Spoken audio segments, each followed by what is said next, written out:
नमस्कार बंधुओं, आज हम आपसे एक बात कहना चाहते हैं। अश्लीलता के विरोध में आज ये अश्लीलताएं हमारे जीवन में रीति की तरह प्रवेश कर गई हैं। जिस प्रकार हम जानते हैं कि कुरीतियों ने जब प्रवेश किया था तो वो चुपके से हमारे भीतर घर कर गए थे, हमारे समाज में, हमारे व्यवहार में वो घर कर गए थे। जैसे पहले इस सनातन समाज में कभी भी बाल विवाह की प्रथा नहीं थी। आप देखें, सभी पौराणिक कथाओं में चाहे माँ पार्वती जी हों, उन्होंने व्रत किया, तप किया और अपने इच्छा के अनुसार पति का वरण किया। श्री सीता स्वयंवर जी देखें, उसमें भी वही था। यानी सभी लोग सोच समझकर विवाह करते थे, अपनी योग्यता के अनुसार चीज़ों को देखते समझते थे और तब वरण करते थे। लेकिन ये कब बाल विवाह आया, कब लगा कि छोटी बच्चियों की जल्दी से शादी कर दिया जाए ताकि उन पर अत्याचार नहीं हो सके। कारण यही था कि बेटियां हैं, उन पर बुरी निगाहें पड़ जाती हैं। इसी प्रकार सती प्रथा हुई कि स्त्री विधवा हुई तो उसका जीवन नष्ट हो जाए, एक जीता जागता प्राणी होम हो जाता था। ये बहुत बड़ी बात है। ये जो होम हुए हैं ना, वो स्त्रियां ही इस बात को समझ सकती हैं। आप उस पीड़ा को देखें, क्यों जलाया गया? क्योंकि वह स्त्री अभी जवान है, एक स्त्री है, उस पर बुरी निगाह पड़ सकती है। माने उसकी ज़िंदगी बदल दीजिए, उसको मार दीजिए। तो ये कुरीतियाँ धीरे धीरे जब हमारे समाज में प्रवेश कर गईं तो ये रीति बन गई और लोगों ने इसका आनंद उठाना शुरू कर दिया। लेकिन कोई तो होता है, जब वो आता है और समाज से इन कुरीतियों को दूर करता है, वह कोई अपना खून का सगा नहीं होता। केवल समाज के ये उच्च स्थिति के लोग होते हैं जिन्होंने ये प्रथाएं बंद करवाई। अब बात करते हैं अश्लीलता की। धीरे धीरे हमें ये नहीं पता चलता कि हम कब अश्लील हुए। बहुत तर्क दिए जाते हैं अश्लीलता और अश्लीलता का, ये मन की बात है, ये है। जब एक बच्ची बड़ी होती है, उसके अंदर जब परिवर्तन आता है शरीर में, तो माता और पिता भी ये सिखाते हैं, दिखाते हैं कि अब उसे बहुत चिपक कर किसी से नहीं बैठना है। जो उसके भाई हैं, पिता हैं, उनसे दूर। पहले तो लोग बिस्तर पे नहीं बैठते थे साथ में, अब तो कंधे पर लटक जाएंगे, अब तो चिपक ही जाएंगे।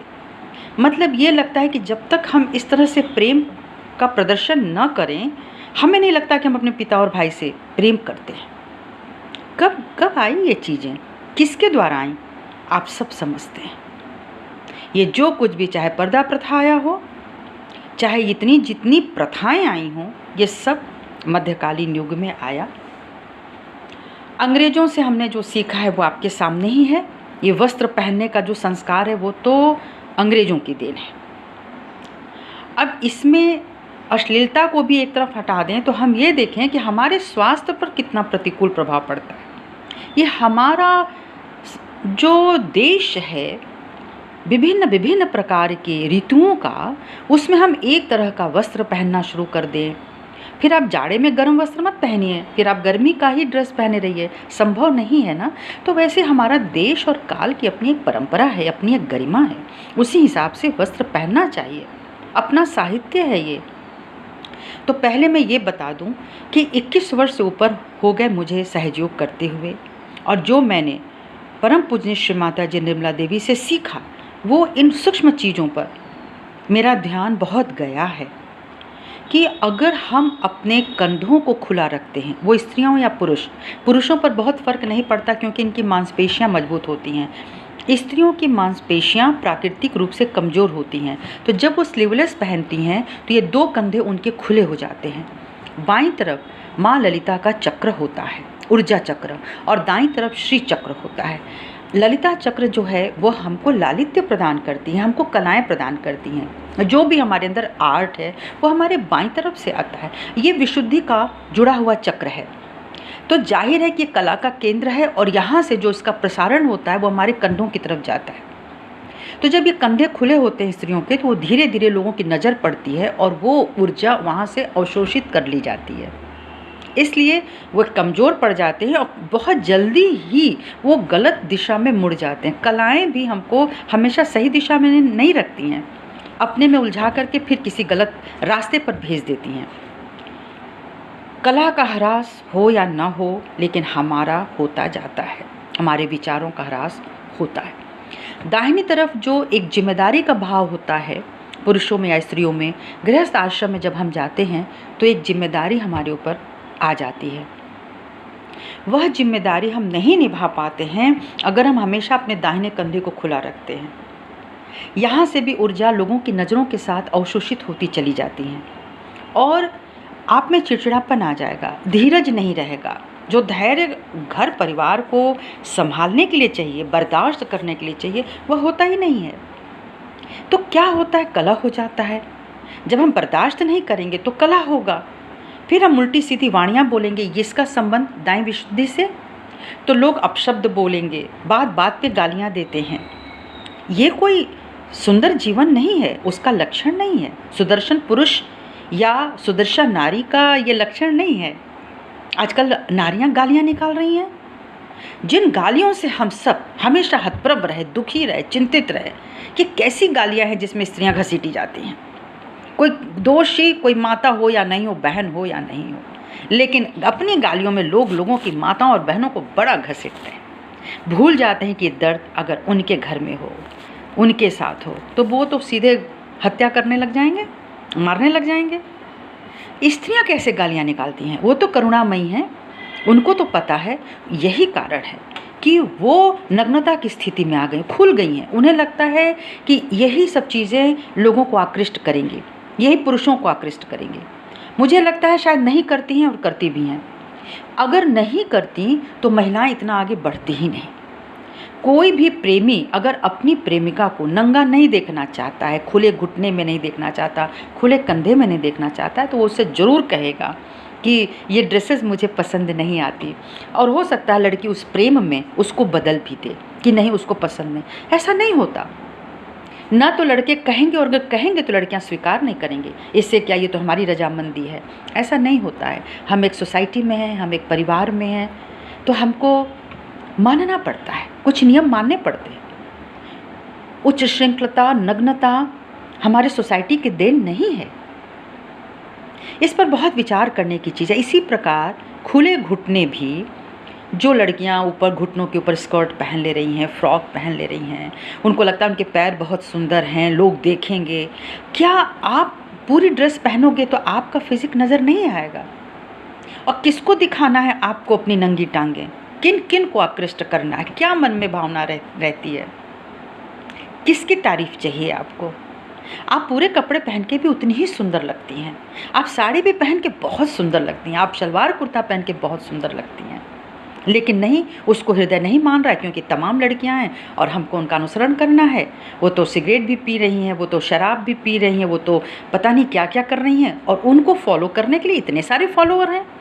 यदि कोई लड़की अच्छी है, सुसंस्कृत है, तो उसको लोग फॉलो नहीं करेंगे। उसको कहेंगे ये तो घटिया है, ये तो देहाती है, इसके पास तो कल्चर ही नहीं है, हम लोगों की तरह वो मॉडर्न नहीं है। तो ये जो सारी चीज़ें हैं वो किसी लड़की को हताश कर सकती हैं, लेकिन कब तक?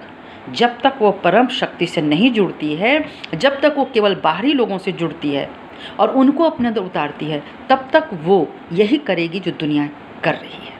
लेकिन जिस दिन आपकी शक्ति परम शक्ति से जुड़ जाती है, आपके अंदर तुरंत यह चेतना आ जाती है कि आपको कितना सुंदर बनाया है, आपको पशु नहीं बनाया, आपको अब आप आदि मानव नहीं रहे हैं। वस्त्रों का उपयोग करना सीखें। केश विन्यास, वस्त्र विन्यास कलाएं हैं, आप उन कला को अपनाएं। ये फटे हुए जीन्स, ये फटे हुए वस्त्र, ये देह दर्शाते आपके जो वस्त्र होते हैं वो घिन पैदा करते हैं। क्या आपको लगता है बच्चों कि आप आते हैं स्टेज पे और आपकी जीन्स फटी है, आप किसी के घर में जाते हैं, घुटने दिख रहे हैं, ये पैर दिख रहा है, ये सुशोभित होते हैं? उन गंदे घुटनों को देख के घिन आती है। आप लोगों को कोई बताता नहीं क्या? मित्र नहीं बताते? सारे मित्र वैसे ही हो जाते हैं, लड़कियां भी हैं। मैं आपको बताती हूँ अपनी भगवती माँ की कृपा से कि जब आप ये घुटने खुले होते हैं तो देखिए दो चीज़ें होती हैं, बायां घुटना और दायां घुटना। जो बायां घुटना है वो भी और दाहिना घुटना भी आपके नाभि चक्र से प्रेरित होता है। वह नाभि जो गृहलक्ष्मी तत्व है, वह नाभि जो राजराजेश्वरी है, वह नाभि जो श्री लक्ष्मी नारायण का तत्व है, वह नाभि जहाँ गुरु तपस्वी है, वह नाभि जहाँ ब्रह्म तत्व रमण करता है। जो भी मनुष्य ब्रह्म को समझता है, उसमें रमण करता है, वो कभी ये काम नहीं करेगा, कभी भी नहीं। आप देखिए बाईं तरफ जो गृहलक्ष्मी तत्व है, जब वह गृहलक्ष्मी कमज़ोर पड़ जाता है तो आप पारिवारिक जीवन का आनंद नहीं ले पाते हैं, पति या पत्नी का सम्मान नहीं हो पाता है, साथ ही साथ छोटी ही उम्र में माता पिता का सम्मान आप खो देते हैं। परिवारों में इतने विचलन आते हैं, इतने डिविशंस आते हैं कि आपको लगता है कि बेकार है, ये गृहस्थी लाइफ ही ठीक नहीं है, आप उससे घृणा करने लगते हैं, आपको लगता है कहीं चरित्र नहीं है। हम कहाँ पर हैं ये तो देखें। दाहिनी तरफ में रुपया, पैसा, लूट खसोट, सत्ता, यानी इतनी सारी चीज़ें हमारे साथ चलती हैं कि दुनिया हमको कैसे पूछेगी। सबके साथ होता है, केवल आपके साथ नहीं। लेकिन सोचिए तो ये सबके ही तो शक्तियाँ ख़त्म हो रही हैं, सबके भीतर की। आप संभाल ही नहीं पा रहे हैं। जरा सा काम बढ़ गया, आपको चिंता होने लगी, आपको इरिटेशन होने लगा, आपकी जो विशुद्धि है वो कड़ी हो गई, आपकी आवाज़ एकदम तल्ख हो गई, किसी से भी आपको मतलब नहीं है, कोई भी प्रेम आपका कार्य नहीं करता, क्योंकि प्रेम रहेगा कहाँ, वो तो सूख जाएगा। जब ये दोनों घुटने खुले होंगे तो हमारी जो ऊर्जाएं हैं वो सूखती चली जाती हैं, लोगों की नज़रों में आ जाती हैं, बार बार नज़र पड़ती है। आपको विश्वास हो या ना हो, ये जो किडनी और लीवर, मोस्टली लीवर की जो शिकायत हो रही है वो इसी के खराबी से हो रही है, क्योंकि हमारा सारा ध्यान बाहर की तरफ हो रहा है। उसको कितना अच्छा लग रहा है, हम कितने अच्छे दिख रहे हैं। अच्छा दिखिए, सुंदर दिखना तो हर मनुष्य को, एक बार भगवान ने बताया भी था कि आप जब सुंदर दिखते हैं तो हमारी छवि उसमें दिखती है, और जो कुरूपता माने जो राक्षसत्व होता है वह कुरूप होता है। राक्षसी तो हमेशा आपको कुरूप बनाती है, आपकी आँखों की, आपकी बातों की, आपकी हंसी, आपके बॉडी का जो बॉडी लैंग्वेज होता है वो सब बदलता है, वो राक्षसी हो जाता है। तो एक व्यवहार होता है जो दैवीय होता है, डिवाइन होता है, वो नंगा नहीं होता है। उसका इंटेंशन हमें हर लोगों को अपनी तरफ आकृष्ट करने का नहीं होता है। इसीलिए हमारी आज गृहस्थी भी बिखर रही है, इसीलिए आज हमारा जो सत्ता में जाने वाले लोग हैं, जिसके पीछे भागने वाले लोग हैं, चाहे वो बिजनेस क्लास हो, ऑफिसर क्लास हो, कोई भी हो, उसमें चरित्र का अभाव आ जा रहा है। हम में बहुत ही क्रिएटिविटी है, पर चरित्र है क्या? हम बहुत अच्छी रचनाएं कर रहे हैं, चरित्र है क्या? रचनाओं में गालियाँ, रचनाओं में क्षुद्रतापन, रचनाओं में अपने मन के विकार को ला करके ये दिखाना कि वो कोई सोच रहा था। ये सब चीज़ें हमको कहाँ लेके जाती? कोई हमको पढ़ रहा होता है, हम उसके विचारों को कहाँ तक लेके जा रहे हैं? अपनी गंदगी में डुबो रहे हैं? क्या ये रचनाकार श्रेष्ठ होते हैं? चिंतन करने की आवश्यकता है बहुत ज़्यादा, क्योंकि हमारा समाज नष्ट हो रहा है। क्यों बलात्कार हो रहे हैं? किसको दोष दिया जाए? हम नेटवर्क को दोष दे रहे हैं, हम भी यूज़ करते हैं, लेकिन हमको पता है कि हमको क्या करना है, कितना करना है, किससे बात करनी है, किससे नहीं करनी है। बहुत सारे लोग जो गुड मॉर्निंग, गुड नाइट और ये वो सबको डिस्कार्ड करिए, डिस्कार्ड करना पड़ेगा, कहना पड़ेगा हम इंटरेस्टेड नहीं है, और आप में नहीं, और मौन हो जाए। लेकिन अगर आप उनका जवाब देते हैं, मैंने देखा है लोग जवाब देते हैं। हम योगी भी ऐसे ऐसे लोगों के साथ इंटरेक्ट कर रहे हैं और उनकी ही तरह कर रहे हैं। हम अलग क्या हुए? आप कहेंगे आपने क्या सीखा? जी मैं बताती हूँ। वैसे ये मैं जानती हूँ कि संस्कार तो पुराने जन्म से भी आते हैं और इस जन्म से भी मिलते हैं। 2 संस्कार से मिलकर हमारा जीवन चलता है। पुराने संस्कारों की शायद वजह रही होगी कि मुझे कभी घुटने के ऊपर फ्रॉक पसंद नहीं आए, कभी भी चूड़ीदार पजामा जब मैं पहनती थी, बच्ची थी मैं तब बता रही हूँ कि मैं उसको फाड़ती थी जब वो बहुत टाइट होता था। फ्रॉक मैं फाड़ दिया करती थी। बहुत सारे ऐसे मेरे वस्त्र थे जो मेरे बड़ों को समझ में आ गए थे कि ये इसको पसंद नहीं है। कभी स्लीवलेस नहीं पहनना चाहती थी। छोटी बच्ची की बात कर रही हूँ, हमेशा अपने दोनों कंधों को ढक के निकलती थी। कौन बताता है?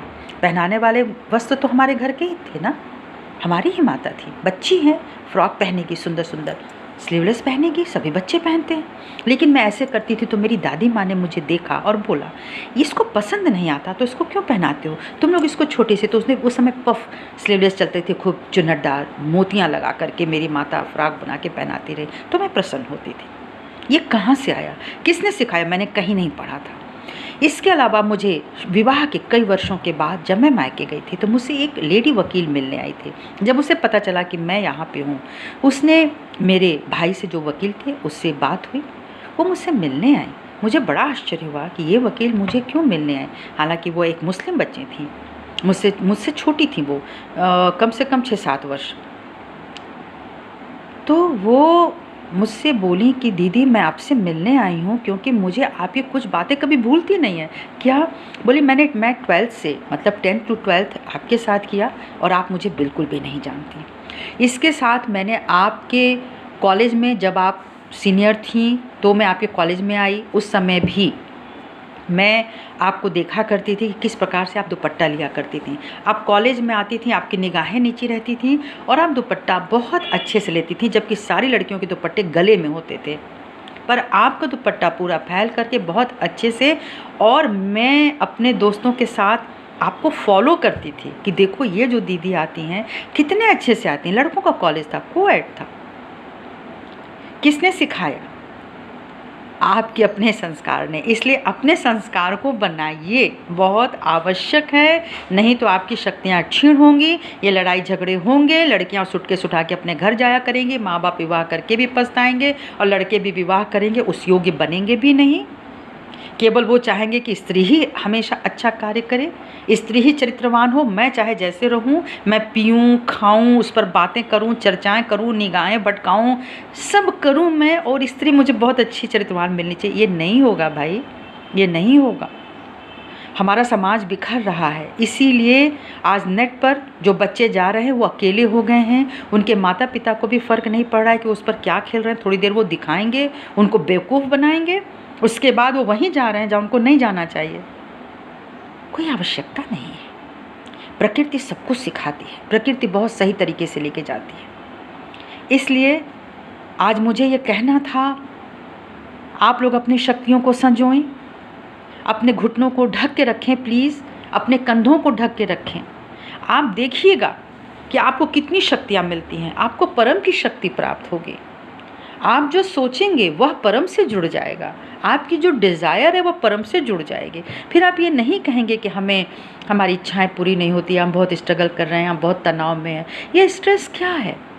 ये सारी चीज़ें जो अंदर में घटित होती जाती हैं, नाभि में, स्वादिष्ठान में, अनाहत में, विशुद्धि में, ये सब तड़प करके हमारी आज्ञा को बर्बाद करती हैं। और हमारी आज्ञा जब तड़प जाती है तो फिर हमें समझ में नहीं आता कि विवेक किसे कहते हैं, विजडम किसे कहते हैं। सो मेरे भाइयों बहनों, इंटेलेक्ट एक अलग चीज़ हो गई जिसको हम बुद्धि कहते हैं। बुद्धि जनित जितने भी तर्क हैं वो कभी आपको बहुत ऊंचाई तक नहीं ले जाएंगे, इस दुनिया में रखेंगे, इसमें शायद कोई शक नहीं होगा, लेकिन हमारा जीवन इसके पीछे भी था और इसके आगे भी होगा। थोड़ा सा ध्यान दीजिए कि वो कैसा होगा। तो वर्तमान में जो सीखा, जो संस्कार मिला, आप खड़े खड़े कहीं भी, मैं पुरुष भाइयों से बोलती हूँ, कहीं भी शौच करने लगते हैं, मतलब वो कहीं भी यूरिनल बना लेते हैं। मैं बचपन से जब इसको देखती थी तो मैं दहल जाती थी। मैं कॉलेज स्कूल जा रही होती, अकेली में जब सड़कों पे जाना होता था, 4 लोग खड़े हो जाते थे एक लाइन से। ये आप कल्पना कीजिए कितना भयानक है।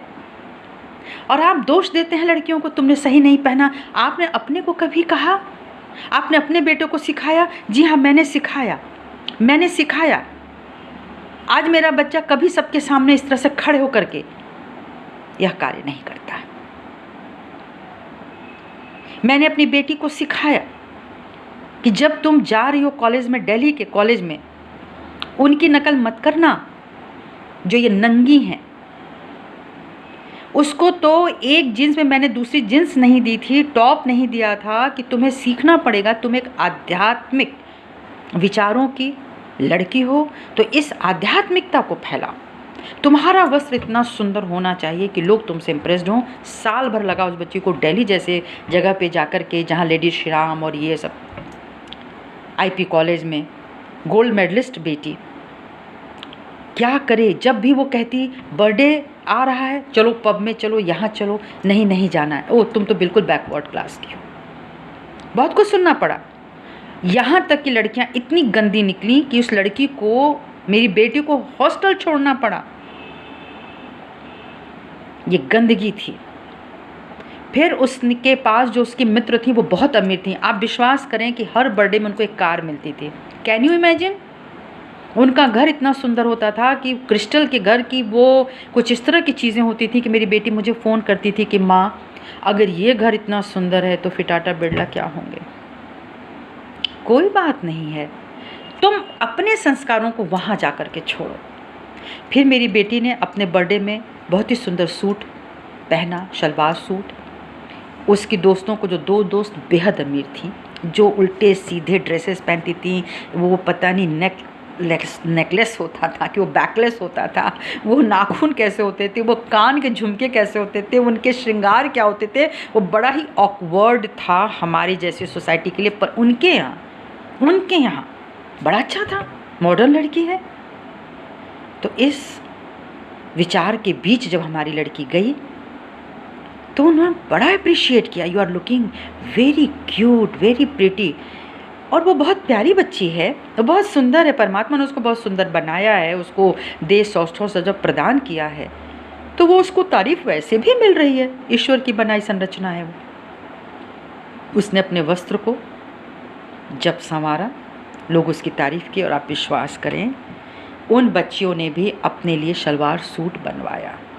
और जब वो शलवार कुर्ता पहन के अपने घर में खड़ी हुई, वो चूड़ीदार पजामा कुर्ता अच्छे से दुपट्टा लेकर के, उनके माँ बाप का दिल खुश हो गया। उन्होंने मेरी बेटी को फ़ोन करके कहा, बेटा मैं तुमको बहुत बहुत थैंक्स करती हूँ, हम लोग बहुत ही तुम्हारे शुक्रगुजार हैं, तुमने हमारी बच्चियों का जीवन बदल दिया, उनकी सोच बदल दी। तो ये होना है, जो लोग योग कर रहे हैं, जो परमात्मा से जुड़े हैं, जिनके अंदर आध्यात्मिकता है, जो इस सनातन धरती पर पैदा हो चुके हैं, जो इस संस्कार में डूबे हुए हैं, वो कहाँ तक दूर भागेंगे। मत भागिए, अपने को पकड़ के रखिए प्लीज़, कृपा करके संस्कार को ले लीजिए वापस। कोई तो होगा जो कुरीतियों को संभालेगा, कोई तो होगा जो कुछ संस्कारों को ठीक करने की कोशिश करेगा, कोई तो होगा जो उसे अपनाएगा। इन्हीं आशाओं के साथ आप सभी का बहुत बहुत धन्यवाद, प्रणाम।